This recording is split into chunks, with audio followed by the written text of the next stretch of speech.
Hello everybody, it's me TONIK TZW. We're back again with another arena replay from this season. This time I'm in a full division with an Antipodean friend, old dirty biker way down on the upside down part of the world, and he's got his friend in with him as well. We're running the Kid, the Gneiss now, and the Heinrich, and this is going to be a big one. It turns out to a really full-on brawl. But looking at the teams, we've got some sonar destroyers out there. We've got a lot of big battleships. Shanies are out there, so we expect torpedoes and secondaries and a synop, which is great unless it's broadside. But the wonderful legendary V19 has been mapping out which teams start where on the different maps, and he kindly furnished me with a copy of that map, so I was able to have a look at it and work out which teams were where. And so we decided that Bravo team spawn off to our right side, as that is the division. They're the most coordinated, or likely to be the most coordinated, so we decide that we're going to take them out of the game first, and so we start heading in their direction. Obviously, when you look at this map, there's those two Long Islands on the right side, and we get a team starts north of it and this team starts south of it. And we spot the North Carolina, and it looks as though those guys are running away from us. So we are going to do what we can to pick up some boosters, and they spawn in the most awkward of places. But what I was saying earlier in a few other videos is I've had to solo a lot of this, and it hasn't always been full teams. It's sometimes been a 1v1 v1 v1, and to be honest, they haven't all been great matches. When you're paired up with other people, it doesn't always work out brilliantly well, especially if nobody's talking, nobody's communicating, and everybody just has their own idea about what they think they should be doing in a game. But when you've got a full division like this, it certainly makes a difference. And this is going to turn into an absolute wreckfest, because none of the teams are actually hanging back.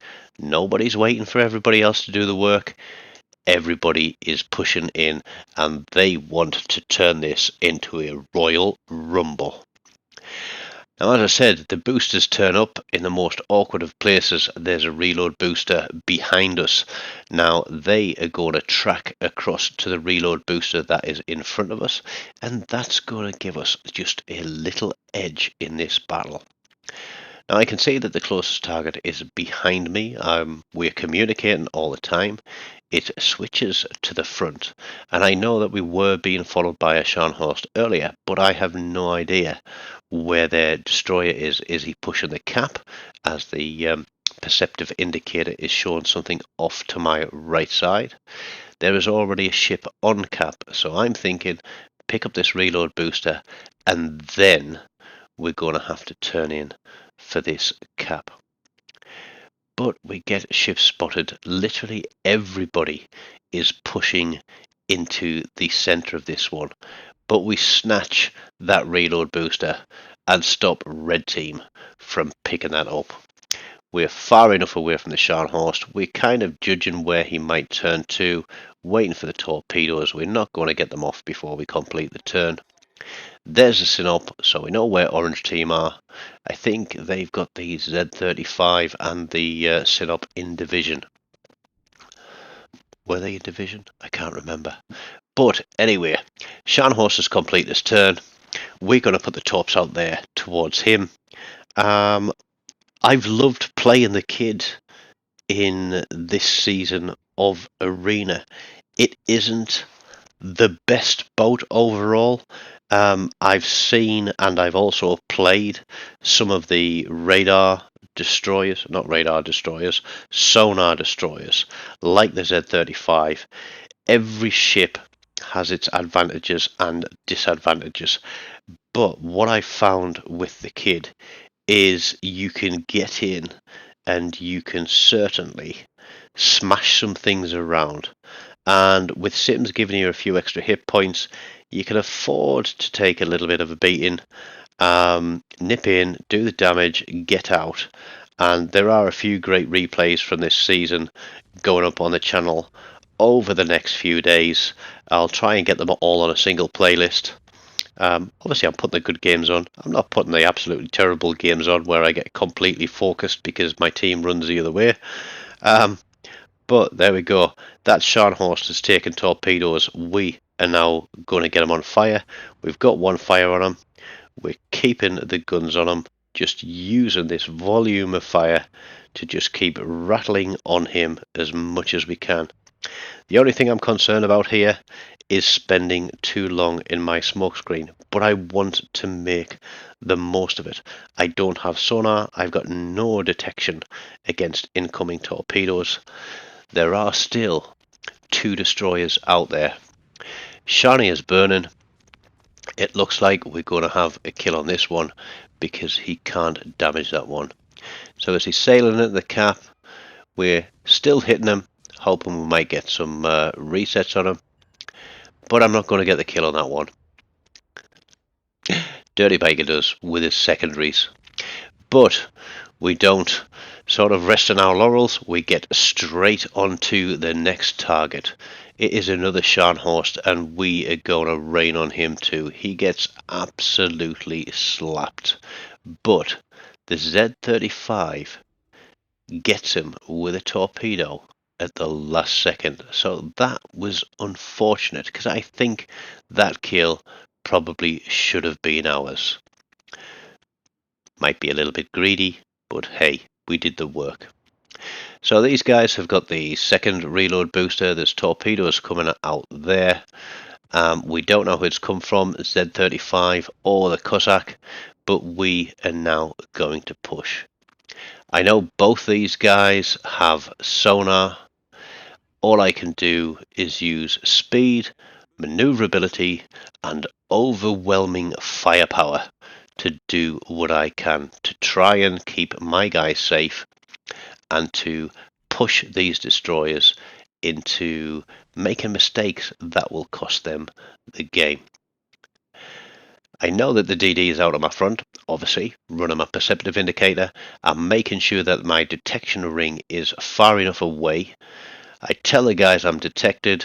We've got the Cossack there. He's sat on the edge of the cap, so we are going to put fire onto him. Now I know he has got sonar. I know he's also, if he's running tire weight at a decent level, he could have 4 smokes. But the Nagato is out there, so he's keeping me spotted. My smoke's on cooldown. Cossack's only got 1 set of torpedoes. I think he's already fired them, so they're on cooldown. He's going to have to get his guns on me if he wants to deal with me. I know I'm broadside to the Nagato, so I'm going to twist and turn and do what I can. But there is no way that the Cossack is getting out of this one. He disappears, still spotted by the Nagato. We're going to get some fire onto him, and he actually wants to get his fire on me. Here we go. Now that salvo at me was AP. Me drawing that salvo has saved those shells from going at my teammates. I know there's a Z35 here. I'm on sonar. I'm immediately going to start turning because he thought I was going to sail in a straight line for those torpedoes. I'm swinging it out, using the rock to get close. He's in detection distance. I'm expecting a second set of torpedoes, and while I may be spotted, what I'm looking for is running out of his sonar range. But we get the kill.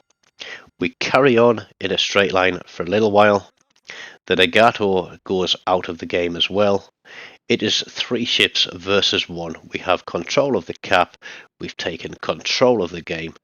And the only thing we can see on the map is a shadow of where this King George V was, or last was, because none of us have seen him since we started pushing in towards the cap, and he was trailing the Shan horse. So what he was doing, don't know. But there's still food left on the plate because there's hit points to be farmed. And although I say, hey, look, we can take the cap nice and easily, take the bonus on this one, and we're like, well, yeah, but let's get this guy spotted. Let's see if we can finish the game 3 against 1. It's not unknown that people have come back from a 1v3 otherwise, or even a 1v4, because that's why there is a solo warrior medal. But we're pushing the KGV. I'm calling his bearing. The guys are heading towards him, and we're going to get him spotted very, very soon. There he is. What he was doing all the way out there, I have no idea. But I've got this little rocky outcrop here. It's going to bring me into range and also give me cover. So we are now just going to pop the shots. High caliber for the team there. I say for the team, for an individual player. But it certainly shows that we have been doing our work. There is one set of torpedoes, not mine may I say, heading out there towards the KGV. I am just raining fire down because if we can get a fire, there's a chance it might tick for a kill. But offering up a full broadside to him, there's another set of torpedoes go out. He is getting absolutely railed. There is no way that he's surviving this. And I've had this done to me. I know what it's like being on the receiving end. It's not very funny. It's no fun at all. So I guess putting him out of his misery and ending the game, we take the victory. And that still keeps me up there in that 1%. 75.5k damage, 2 kills, couple of torp hits, couple of floods, a lot of gun hits, which is what I like about the kid. Once you get your eye in on where those shells are floating to, you do a damn good job. But there we go. We've got Diggy 2021 with 3 kills, 35-12. I've got 2 kills, 33-19, and Old Dirty Biker 1 kill, 28-54. I take home just over 425,000 credits. So I hope you have enjoyed watching this one again. Please do hit one of these links. There's a playlist there for all the videos. And if you haven't done already, please do hit that like button and subscribe to the channel, and I will keep the content coming. Until next time, take care and goodbye.